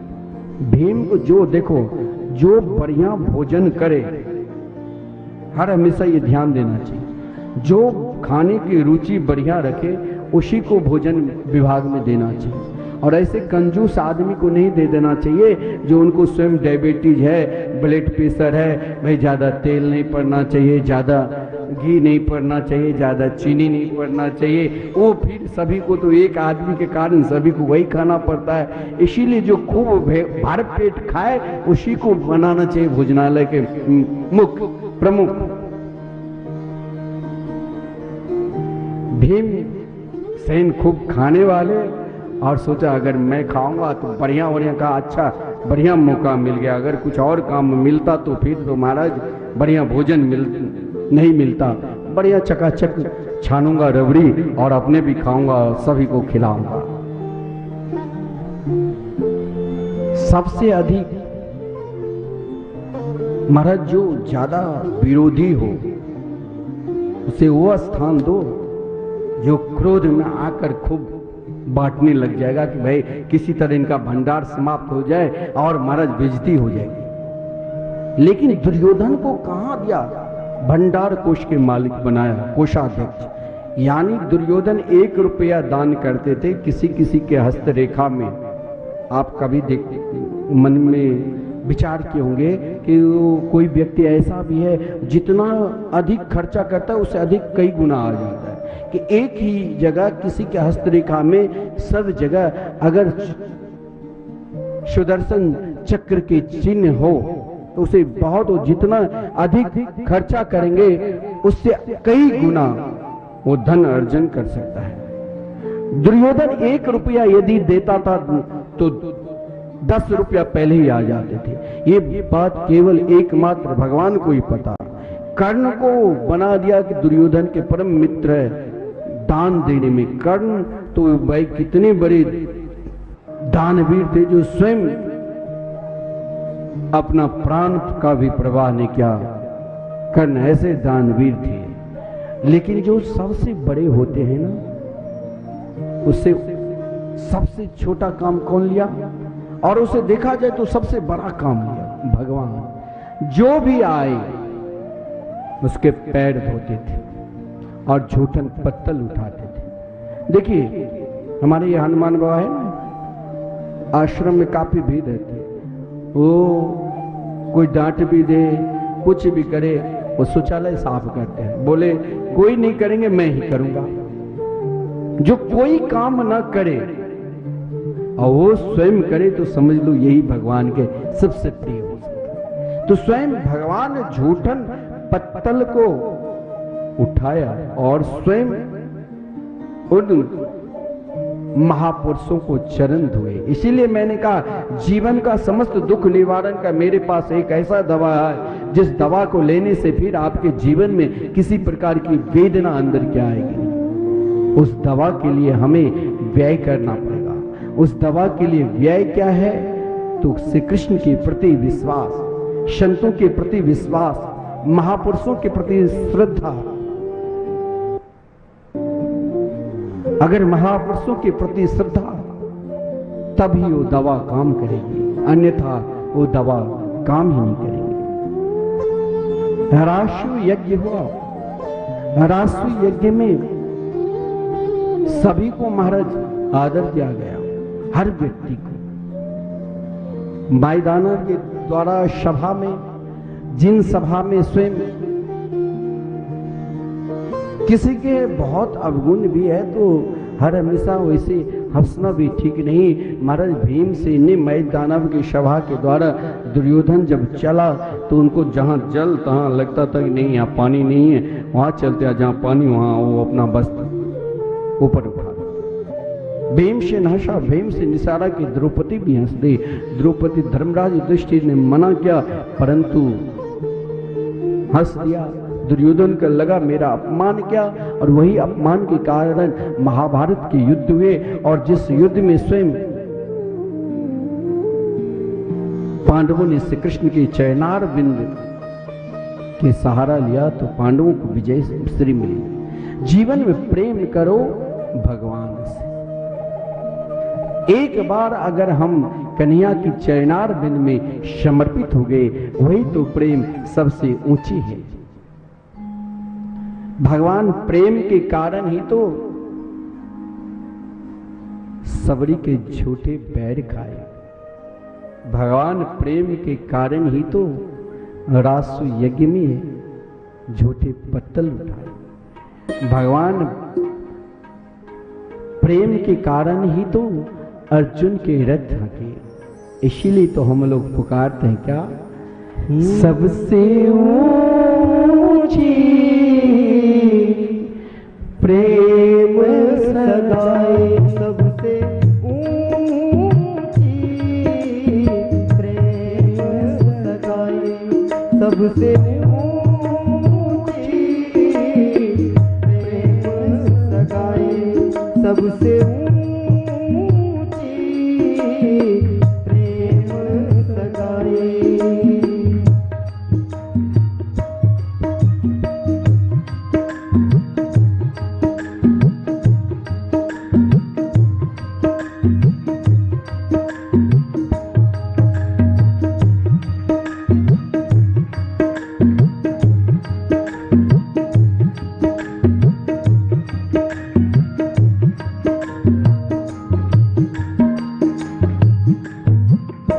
दुर्योधन की मेवा त्यागी, दुर्योधन की मेवा त्यागी, दुर्योधन की मेवा त्यागी, दुर्योधन की मेवा त्यागी। सागे बिदुर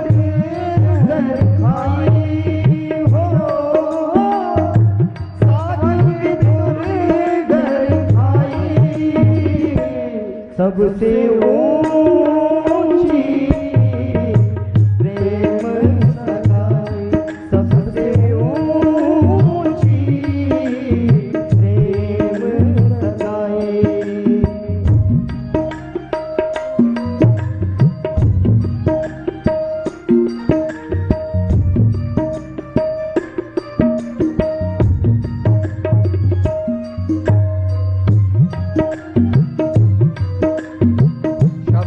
सेवा करते पुकारी ठाकुर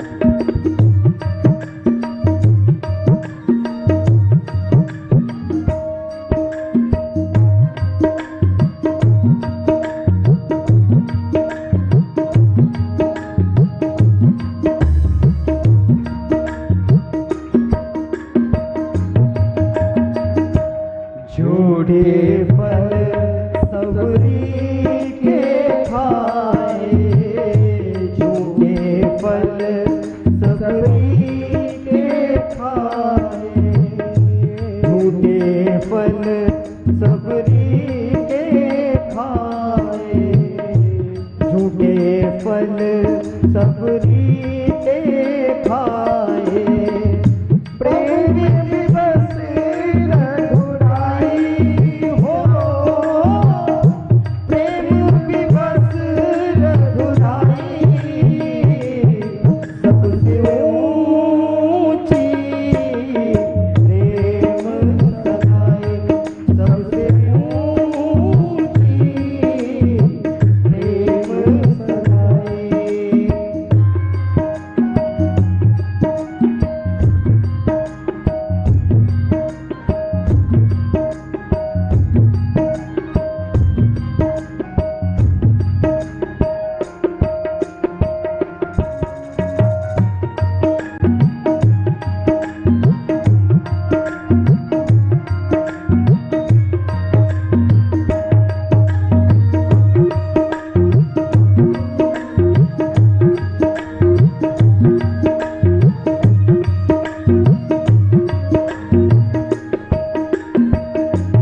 राजसूयज्ञ युधिष्ठिरो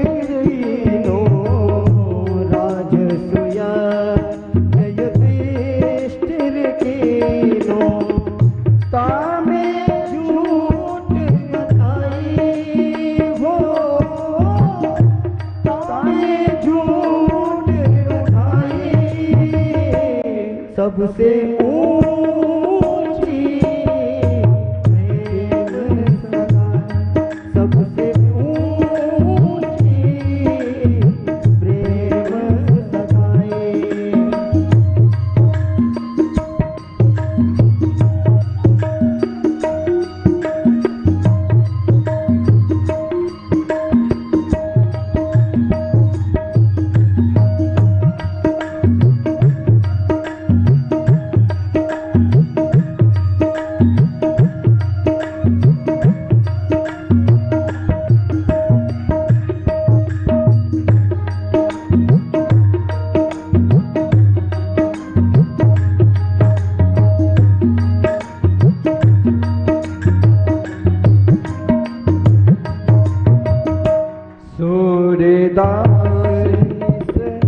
लायक नाही सूरक्रूर इस लायक नाही सूरक्रूर इस लायक नाही सूरक्रूर इस लायक नाही कई लग करूं बढ़ाई हो क्यों लग करूं बढ़ाई सबसे ऊंची प्रेम सगाई सबसे ऊंची प्रेम सगाई हाँ प्रेम सगाई ओह प्रेम सगाई हाँ प्रेम सगाई। बोले वृंदावन बिहारी लाल की जय। ठाकुर जी, यदि जीवन में चाहे सुदामा की तरह दुख हम सहन कर लेंगे, लेकिन हम भगवान के भजन कभी नहीं छोड़ेंगे। सुदामा चरित्र मैंने आगे की कथा में आपको बहुत विस्तार पूर्वक श्रवण कराया था। सुदामा जी के विषय में आज हम आपको झांकी भी दर्शन कराएंगे, लेकिन अभी नहीं। अभी आपको झांकी को दर्शन करा दिया ना तो फिर आप लोग उधम मचाने लग जाते हो। इसीलिए कथा के विश्राम के समय ही झांकी का दर्शन कराओगे, बीच में नहीं। सुदामा जी के चरित्र बड़ा विलक्षण है। सुदामा भगवान के प्रिय सखा, जिसके विषय में कहा गया है सुदामा के पास नहीं कोई झोपड़ी थी। जीवन में एक धैर्य व्यक्ति को रहता है ना तो उसे सब कुछ मिल जाता है, और जिसके जीवन में धैर्य नहीं है, श्रद्धा नहीं है, विश्वास नहीं है, उसे मिलने के बाद भी कुछ नहीं मिलता। सुदामा को हो सकता है धन नहीं मिला हो, सुदामा के विषय में हो सकता है चना के कारण, भागवत में ऐसा वर्णन नहीं है कि गुरु माता ने चना दिया तो सुदामा और श्री कृष्ण दोनों गुरुकुल में गए तो चना सुदामा जी ने खा लिया कृष्ण के भाग में, तो श्री कृष्ण ने श्राप दे दिया और श्री कृष्ण के श्राप के कारण सुदामा को गरीब होना पड़ा। सुदामा जी रोते रोते अपने गुरुदेव की चरण पकड़कर रोने लगे, गुरुदेव मेरा कल्याण अब कहाँ होगा? तो भगवान ने कहा जब ये मेरे द्वार पर आएंगे तभी इसका कल्याण होगा। ये भागवत में वर्णन नहीं है, ये साहित्य पुस्तक में वर्णन हो सकता है। भागवत में श्री सुदामा जी के चरित्र में बड़ा विलक्षण भाव हो दिया है, क्योंकि ये प्रश्न महाराज परीक्षित का प्रश्न नहीं था, ये प्रश्न स्वयं भगवान सुखदेव जी ने महाराज परीक्षित से प्रश्न भी किया और उत्तर भी दिया। सुदामा के विषय में हम सब सुनते चले आ रहे हैं कि उनके एक छोटी सी झोपड़ी थी। जब बारिश के मौसम में बारिश होती थी, सब बारिश के पानी सुदामा के घर। पहनने के लिए कोई वस्त्र भी नहीं था, बस एक फटी हुई धोती, दुबले पतले, एक लठिया के सहारे चलने वाले, बेमैया फटी हुई। ये हो सकता है क्योंकि कृष्ण की याद में अब उन्हें कुछ चाहिए ही नहीं। जिसके जीवन में कृष्ण मिल चुका है, जिसने श्री कृष्ण के सहारे से ही जी रहे हैं और जिसके जीवन में श्री कृष्ण मिलने वाले हैं, उसे फिर दुनिया की क्या सुख और क्या दुनिया की सुविधा। उसके जीवन में तो एकमात्र कृष्ण चाहिए और कृष्ण के लिए ही रोएंगे, कृष्ण के लिए हंसेंगे और कृष्ण के लिए ही मुस्कुराएंगे। इसीलिए तो व्यास जी ने कहा क्या, कृष्ण शिर सखा कश्चिद ब्राह्मणो ब्रह्म वेत्तमा विरक्त इंद्रियार्थेषु प्रशांतात्मा जितेन्द्रिय। मैं आपसे प्रश्न कर सकता हूं, मुस्कुराता कौन है? हम लोगों को चाहे यहां रहो, फोन नंबर सभी के पास है, देश से विदेश से फोन आता है, महाराज श्री बहुत दुखी हूं, कुछ उपाय करो। एक मेरा शिष्य विदेश में है, उसके बहुत काम है, तो उसने कहा आजकल बहुत परेशान हो चुके हैं, नींद नहीं आती, क्या करूं महाराज श्री, कोई उपाय तो बताओ। कोरोना काल में फैक्ट्रियां नहीं चल रही है, जो सप्लाई होता था वो तांबा का सब रुका हुआ है, प्लेट का नंबर भी कम आने लग गया है, कुछ ऐसा उपाय करो। मैंने कहा कि मैं जो उपाय बता दूंगा वो तुम करोगे नहीं, और अभी आपके लिए यदि मैं करूं तो आपको विश्वास होना चाहिए। तुम क्यों रोते रहते हो हर हमेशा? अभी तो तुम्हारे लड़का 6-7 पीढ़ी तक कुछ कमी नहीं है मेरे विचार से, मैंने जो देखा, फिर भी वो रोता है। मुस्कुराता कौन है? जिसके जीवन में सब कुछ रहते हुए अब कुछ नहीं चाहिए। मेरे जीवन में केवल एकमात्र श्री कृष्ण चाहिए।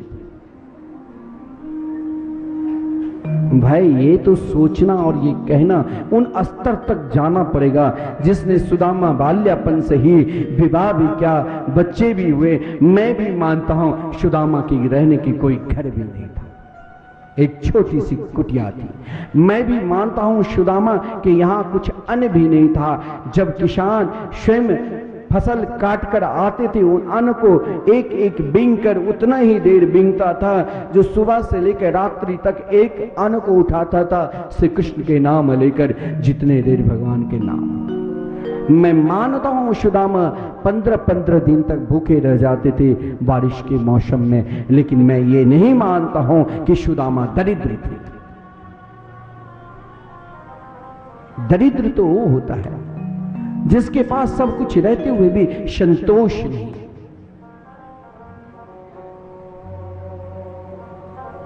लेकिन सुदामा तो परम विरक्त थे। विरक्त होना,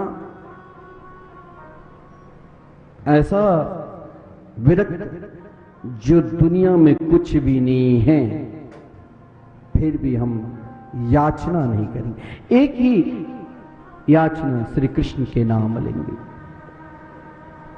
और वो याचना है, वही व्यक्ति के हृदय में वो याचना आ सकती है जिसके रोम रोम में कृष्ण नाम बसे हो।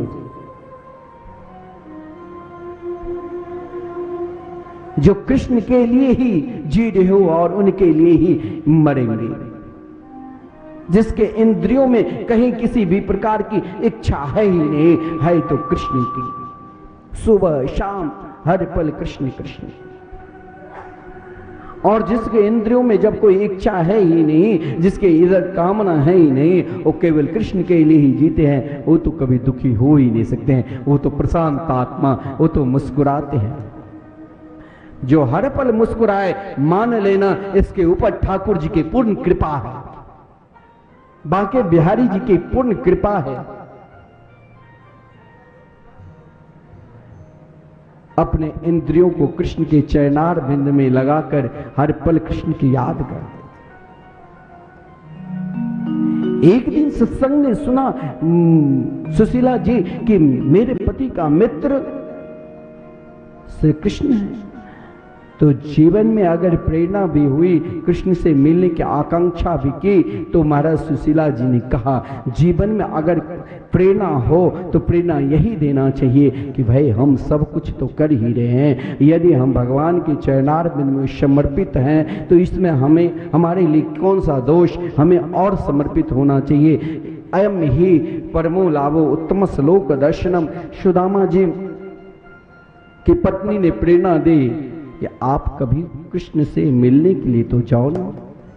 हमारी क्या स्थिति है, क्या परिस्थिति है, जब हम जानते हैं कृष्ण सब ओर है, जब जानते हैं श्री कृष्ण मेरे अंतःकरण में है, तो फिर हमें मांगने की क्या जरूरत, हमें तो केवल उन्हें पुकारने की जरूरत, केवल दर्शन करने की जरूरत। सुदामा की पुकार और सुदामा की आकांक्षा, सुदामा की इच्छा और सुदामा की समर्पित केवल कृष्ण के चरणार बिंद में थे। लेकिन कि पत्नी से कहा देवी वो तो मेरे मित्र है, वो तो राजा है, मैं उनका प्रजा हूं, मैं उनके बराबर कैसे हो सकता हूं, उनके बराबर अगर मैं हो जाऊं तो फिर मुझ में और उनमें क्या अंतर।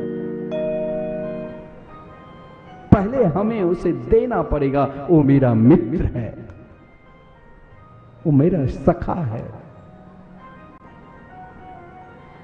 मित्र के पास जाना है तो मैं अपने दुख लेकर नहीं जाऊंगा, मित्र के पास जाना है तो मैं उन्हें कुछ संदेशा लेकर जाऊंगा, जिससे मित्र के हृदय में प्रसन्नता आ जाए।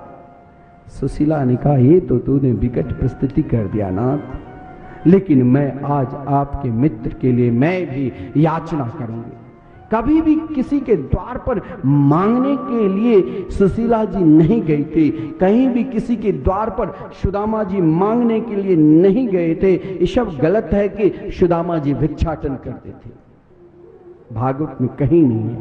हाँ, एक बार कृष्ण के लिए, श्री कृष्ण के लिए जरूर सुशीला जी मांगने के लिए गई थी। मात्र 4 घर में जाकर या चित्वा चित्रो मुष्ठी विप्राण पृथुक तंदुलान, 4 घर में जाकर सुशीला जी, महाराज जिसने देखा सुशीला को नमन करने लग गई कि आज मेरे द्वार पर, आज तक मैंने कभी इसे देखा भी नहीं था, आज ये मेरे द्वार पर आई है मांगने के लिए। लेकिन मांगी 4 जगह 4 मुट्ठी चावल, वो भी कोई मोटे चावल दिया, कोई टूटे दिया, कोई साबुत चावल दी। लेकिन देखिए यही एक विदुषी की परिचय होती है। यही सुशीला ने जब उन चावल को लिया, सुदामा गोमती नदी में स्नान करने के पश्चात लौट कर आए, तिलक किया और श्री कृष्ण की आराधना की, पूजन की और कहा देवी अब तो क्या रखे हो मेरे मित्र के लिए। सुशीला जी ने कहा आज मैं जो कुछ दे रहा हूं वो तो कोई यशोदा ही दे सकती, वो तो मैया यशोदा की माखन में प्रेम है, उन गोपियों की माखन में प्रेम है, या मेरे इस चावल में प्रेम भरा हुआ है। जहां गांठ नहीं है, जिसने अपने अश्रुपात के द्वारा उन चावल को इस प्रकार भिगो दिया, जो खिला दिया कि कहीं अगर इसमें गांठ पट रह जाएगा। जिस परमात्मा को, जिस गोविंद को लक्ष्मी स्वयं अपने हाथ से स्पर्श भी नहीं करती है, अपने तेज से चरण दबाती रहती है कि मेरे हाथ की कठोरता मेरे गोविंद को ना स्पर्श कर जाए, इसीलिए उनके लिए तो इस खिला हुआ चावल को ही वो स्वीकार करेंगे उन अपने अश्रुपात के द्वारा कि हे मेरे गोविंद, अब आपको मैंने अपना परिचय दे दिया। भाई वस्त्र भी कौन, तो स्वयं अपने ही वस्त्र को 4-5 लड़ी करके उसे फाड़ कर कहा जाओ सुदामा ले लिया। सुदामा हर्षित होकर जा रहे हैं। सुदामा महाराज प्रसन्नता में, आज मैं कृष्ण को देने के लिए जा रहा हूं, आज वो चावल नहीं है, घर पे बच्चे भी भूखे हैं, चोरी करना पाप है। सुशीला ने कहा मैंने तो भगवान के लिए मांगा और वो तो सब जानते हैं। सुदामा जी मार्ग में चल दिए, पैर में बमैया फटी हुई है, एक छड़ी है, दुबले पतले अवस्था है, मस्तक पर तेज है। कृष्ण नाम लेते हुए सुदामा जी जा रहे हैं। मार्ग में बाधा भी पड़ती है, ऐसा नहीं है कि हम भगवान के मार्ग पर जाने लगे तो हम स्वच्छंद वहां पर पहुंच जाएंगे। मार्ग में तो बाधा आएगी ही, बाधा से लड़ो, वहां उलझो नहीं। बाधा में आप यदि उलझ जाओगे तो उस स्तर तक नहीं पहुंचोगे। बाधा से लड़ो नहीं, बाधा को सुनते आगे बढ़ते चलो, अगर लड़ लिया तो फिर वहीं रह जाओगे। सुदामा जी ने सोचा कभी भूख भी लगती थी, कभी प्यास भी लग जाती थी और कभी स्वयं को जिंदगी से उदास होकर मन में एक ही आशा और एक ही विश्वास लेकर सुदामा आगे बढ़ते थे, कृष्ण मेरा मित्र है, आज कृष्ण हमें जरूर स्वीकार करेंगे। आज ये चावल नहीं, मेरी दृष्टि से ही आज सुशीला ने अपना सर्वस्व दे दिया, धर्म अर्थ काम मोक्ष, अब तू जानो कन्हैया और तेरा काम जाने, मेरा काम यहीं तक था। हे कृष्ण, हे मेरे गोविंद, हे मेरे गोपाल, हे मेरे कन्हैया, क्या मैं ऐसे ही भटकते रहूं? मार्ग भटक जाता था, बुला लो, मार्ग भटक जाता था, कभी गिरता था, कभी महाराज कृष्ण की याद में ऐसा खो जाता था, ऐसा खो जाता था जो महाराज भूल जाते थे। परंतु आज सुदामा जी को रास्ता मार्ग बताने वाले कोई और नहीं, स्वयं कृष्ण रूप बदल कर आते थे, या कृष्ण की संदेशा कृष्ण के लिए सबसे सुंदर आज जो छुपा कर रखा कृष्ण के लिए, उसे बार बार निहारते हुए जा रहे थे। हैं? सुशीला ने ये दिया, सुशीला आज इतना बड़ा काम कर लिया, सुशीला ने आज तू नहीं देती तो मैं कहां कृष्ण से मिलता। सुशीला तुम धन्य हो, पत्नी हो तो सुशीला की तरह। महाराज कभी सामने नदी की धारा देखा, संध्या हो गई थी, मल्लाह नौका चलाने वाला सब के सब चला गया था, कोई था नहीं, सुदामा अकेले। बोले इस संसार के इस नदी से मैं कैसे पार करूं? नदी से तो हमें भी पार होना है। यहाँ पुल है, वहां पुल नहीं था, समुद्र के किनारे रात्रि है। भगवान ने कहा अब मेरे मित्र कहीं फंस ना जाए, लेकिन इस संसार रूपी सागर को हमें पार करना है, लेकिन इस संसार रूपी सागर में हमें कृष्ण की याद जरूर, श्री कृष्ण की याद जरूर करना है, उसे भूलना नहीं। सुदामा याद करते करते आगे बढ़ रहे थे। मेरी श्याम सुंदर, मेरे कन्हैया तुम कहाँ हो? मेरे लिए तो तू ही प्रिय हो। हे मेरे गोपाल, हे मेरे गोविंद, तुम मुझे मिलो ना। मैं तुम्हें ढूंढूं तो ढूंढूं कहां, मैं तुम्हें खोजूं तो खोजूं कहां? हे मेरी श्याम सुंदर, तुम कहां मिलोगे? भगवान तुरंत कहा भैया संध्या हो गई, बल्ली पार किसी को चलना है। सुदामा ने कहा महाराज जैसे मेरी स्थिति है ऐसी केवट के, तो महाराज केवट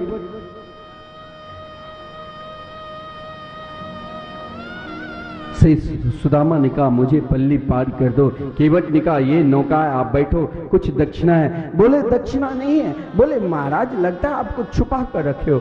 बोले देख केवट, मैंने छुपाया तो जरूर, लेकिन ये किसी और को नहीं, मैं कन्हैया के लिए छुपाया हूं। केवट केवट तो मेरी बात मान, मुझे पल्ली पार कर दे, क्योंकि ये मेरा संदेशा नहीं है, ये तो सुशीला ने दिया है मेरे मित्र के लिए। मैं कृष्ण के मित्र हूं। केवट ने कहा अरे रहने दे, तू कृष्ण के मित्र, इतना दुबला पतला नहीं, तेरे को वस्त्र है पहनने के लिए, नहीं तुम्हारे चलने की ठिकाना, ना तेरे अंदर बोलने की ठिकाना, और तुम बहुत बड़े बनना चाहते हो कृष्ण के मित्र।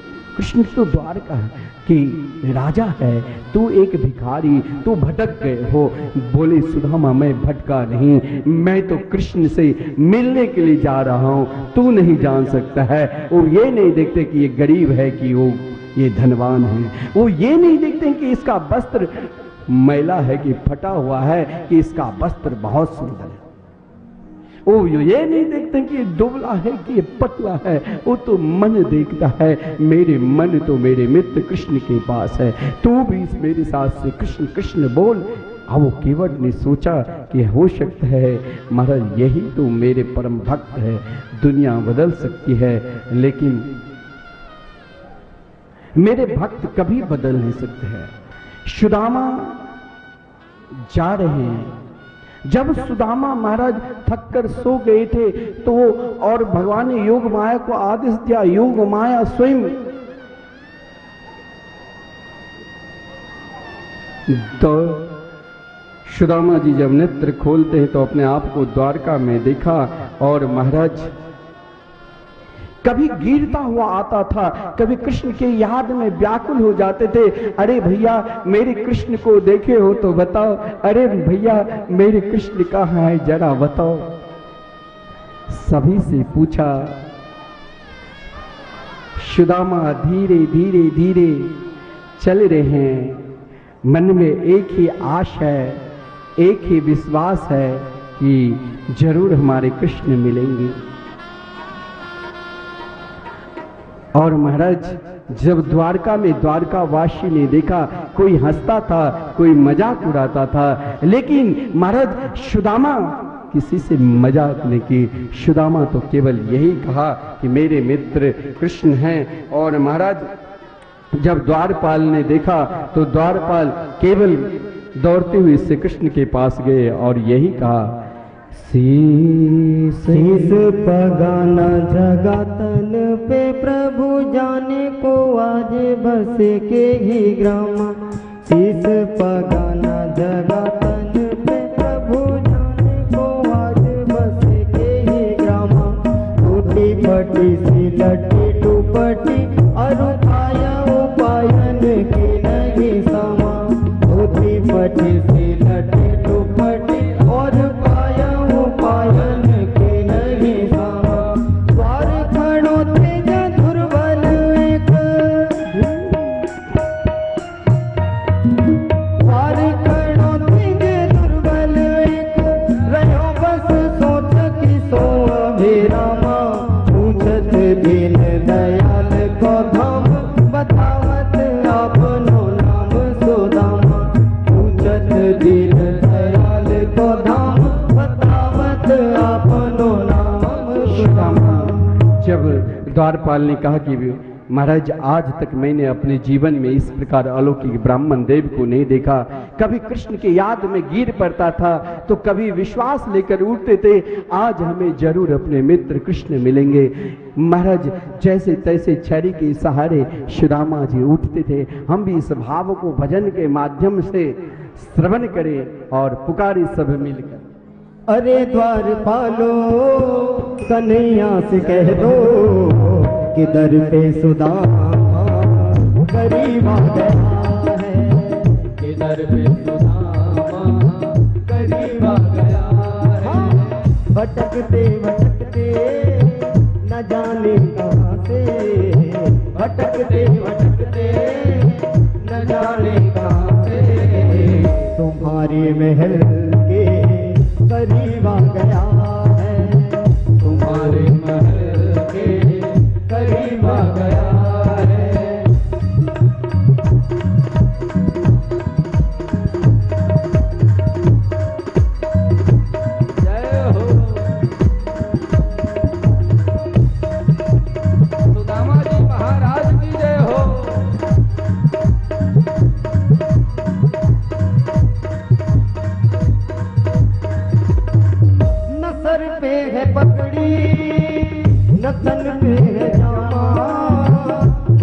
दो कन्हैया को नाम है सुदामा, बता दो कन्हैया को नाम है सुदामा। न सर पे है पगड़ी न तन पे है जामा, बता दो कन्हैया को नाम है सुदामा। हो न सर पे है पगड़ी न तन पे है जामा, बता दो कन्हैया को नाम है सुदामा, बता दो कन्हैया को नाम है सुदामा।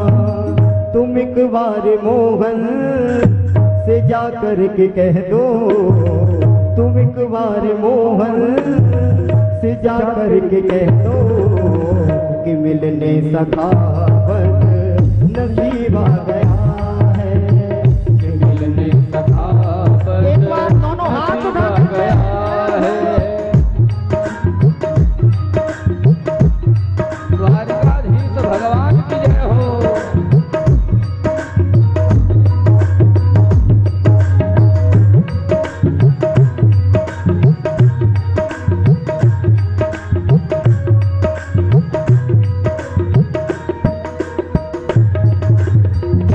सुनते ही दौड़े चले आए मोहन, लगाया गले से सुदामा को मोहन। हाँ लगाया गले से सुदामा को मोहन, कि सुनते ही दौड़े चले आए मोहन, लगाया गले से सुदामा को मोहन। हो सुनते ही दौड़े चले आए मोहन, लगाया गले से सुदामा को मोहन। हाँ लगाया गले से सुदामा को मोहन। हुआ रुक्मिणी को बहुत ही अचंभा, हुआ रुक्मिणी को बहुत ही अचंभा। मेहमान कैसा अजीब आ गया है, ये मेहमान कैसा अजीब आ गया है। सब सारी सेवा करते रहिए।